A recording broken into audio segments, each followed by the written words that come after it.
I felt a slight twinge of disappointment. I mean, who wouldn't?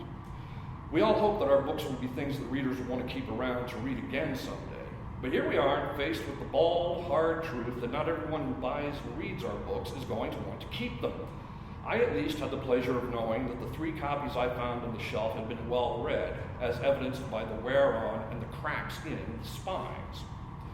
Now, a while back, I was in another used bookstore with a friend of mine who also happens to be a writer, and he pointed out to me that another copy of In Silent Graves was on the shelf. Now, I was really into this by then. I'd adopted a healthy attitude. I wanted to see how well read the copy was, enjoy the sight of those cracks in the spine, hold it in my hands, knowing that whomever had owned it before read the living shit out of it before selling it here. Well, guess what? And here's the moment that really tests your mettle. It hadn't been read. It hadn't even been opened, as far as I can tell. It still had the Walpurgis Mart sticker covering the barcode on the back.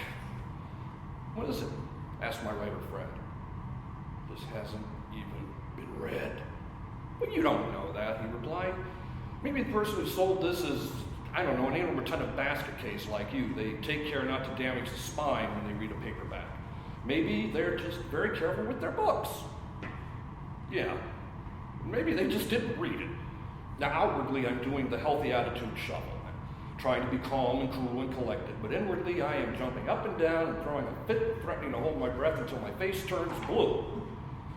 Okay, my writer friend said, then you gotta tell yourself that there was some earth-shaking emergency that forced them to sell this book. They lost a job, they lost a limb, their workman's comp ran out. They had to do it to put food on the table for their family, man. You know they had to do it to put food on the table. Dear God, why else would anyone part with a book of yours? It was a matter of life and death.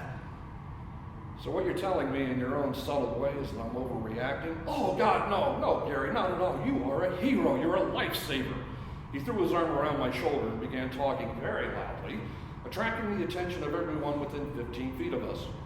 Because of you and your book, somewhere in this city tonight, a man's family is not going to go to bed hungry. They can afford grandma's medication for another month. Little Charlotte can get that knee surgery so that her dreams of the Bolshoi Ballet needn't be forever buried, thus turning her into a bitter, heartbroken, empty shell of a human being before she turns 13. And it's all because of this book on this shelf, and I'm sorry, I'm getting emotional. I'm tearing up, a little verklempt even. So moving. I so rarely get to witness acts of decency and heroism. It reaffirms my faith in humanity. I know what we must do. We must all hold hands, he cried out to some of the terror-stricken customers. Indeed, we must all hold hands and sing out our joy at being here to mark this resplendent moment in human history. Come, sing with me, all of you. When you walk through a storm, keep your head held high and don't be afraid. So what you're telling me, in your own subtle way, is that I'm overreacting? Nah. They probably got through the first 20 pages and decided it was too much of a downer. I mean, you gotta admit, this thing ain't gonna make anybody's list of my top 10 favorite chuckle fests anytime soon. I feel so much better now, thanks. Hey, take your pick. They did it to put food on the table, or they did it because they thought your book sucked the nipples off a golf ball through 40 feet of clogged garden hose. We're writers. We exist because of fantasy and delusion and our ability to convey them on the page. And when you have to rely on your writing as your major source of income, any delusion helps, especially if you know it's a delusion. So I helped a stranger put food on the table for his family, and to this day I still feel good about myself.